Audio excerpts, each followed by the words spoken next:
Hello বন্ধুরা, এটা ছিল রাত্রের ভিডিও। তো এটাই তোমাদের সাথে শেয়ার করলাম, ছোট্ট ভিডিও। তো বানাবো একটু ডিম। তো এই ডিম আর আলু আমি সেদ্ধ করে নিয়েছি। ঘরের টিচার আছে তাই জন্য আমি কথা বলছি না। তো পরে কিন্তু ভয়েস দিয়ে দিলাম।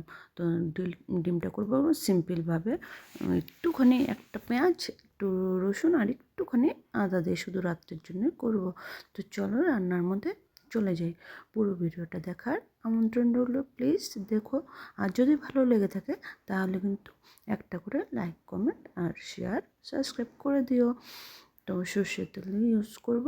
আর সিম্পল কিছু কিন্তু করা হয়নি, শুধু ডিমটা আমি সেদ্ধ করে চাকু দিয়ে না 4-5টাই অনেকটা করে যে কখানা ফুটো করা যায় ফুটো করে দিয়েছি। কেন বলো তো, এক তো যে ডিমের ভেতরটাতে কোনো স্বাদ ঠিক ঢোকে না, মানে নুন বলো, ঝাল বলো, এগুলো ঢোকে না, তাই জন্য 4-5টা একটু ফুটো করে দিয়েছি। এবার এটাকে ভেজে নিয়ে কী করব, কষাবো সেই তোমার মশলার সাথে। তাহলে কী হবে, মশলার ফ্লেভারটাও ঢুকে যাবে, আর গিয়ে তোমার যখন ঝোল দেব তখন ওই ঝোলের থেকে নুনটাও শুষে নেবে। তো তাই জন্য কিন্তু আমি 4-5টা যে কটা ফুটো করা যায় ছোট করে চাকুর মানে আগাটা দিয়ে ফুটো করে দিয়েছি।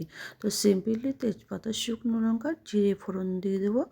আর সামান্য একটু একটা পেঁয়াজের একটুখানি পেস্ট করেছি আর হাফটা রেখে দিয়েছি, সেটাই দেবো। আমার গলাটা একটু খারাপ লাগছে, একটু প্লিজ ম্যানেজ করে নিও, প্রচণ্ড ঠান্ডা পড়েছে এখানে তাই জন্য। আর তোমরা কে করতে ভিডিওগুলো দেখো প্লিজ একটু জানিও না, আমার ভালো লাগবে। তো এই তেলেই পেঁয়াজটা একটু ভেজে আলুগুলো কিন্তু সেদ্ধ করা আছে, মানে অতটা সেদ্ধ না, প্রায় 80% সেদ্ধ। তো সেই আলুটাকে আমি তোমাকে এখানে ভেজে নেব সুন্দর করে। আলুটা একটু লাল লাল করে ভেজে নেব। আর নতুন আলু তো একটু ভালো করে ভেজে নিলে কিন্তু ভালোই লাগে খেতে। তো এই যে ভাজা প্রায় আমার শেষের দিকে আলুটা ভেজে নিয়েছি।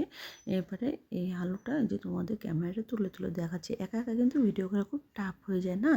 তারপরে একটা মোবাইল দিয়ে তো আরও প্রবলেম হয়। মানুষ যারা কুকিং ভিডিওগুলো করে তারা কিন্তু দুখানা মোবাইল ব্যবহার করে, স্ট্যান্ড থাকে, লাইট থাকে, কত কিছু থাকে না। আমার কিছুই নেই ভাই, আমারটা এই করেই তোমাদের সাথে শেয়ার করি, তোমরা এই করেই দেখো। একটা মোবাইল দিয়েই করছি, এটা দিয়ে ইউটিউবের কাজ, ফেসবুকের কাজ যা করার সবটাই এটা দিয়ে করি।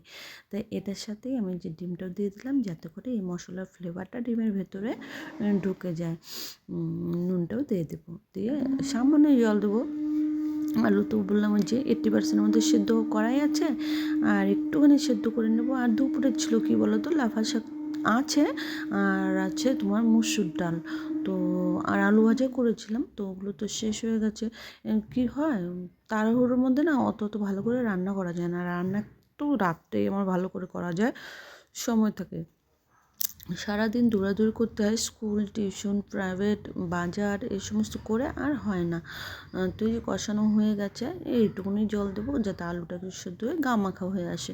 তো গা মাখা হয়ে গেলো। আর এটাতে না আমি তোমাকে গরম মশলা দিচ্ছি না, কেন দিচ্ছি না বলছি। গরম মশলা একটুখানি আমি যখন পেস্ট করেছিলাম না, ওই আদা, জিরে, লঙ্কা, তখন আমি দিয়েছিলাম। তো দেখো এরম হয়ে গেছে, এবারে নামিয়ে দেবো। তো কেমন লাগলো সবাই বলো, চলো টাটা, ভালো লাগলে পাশে থেকো।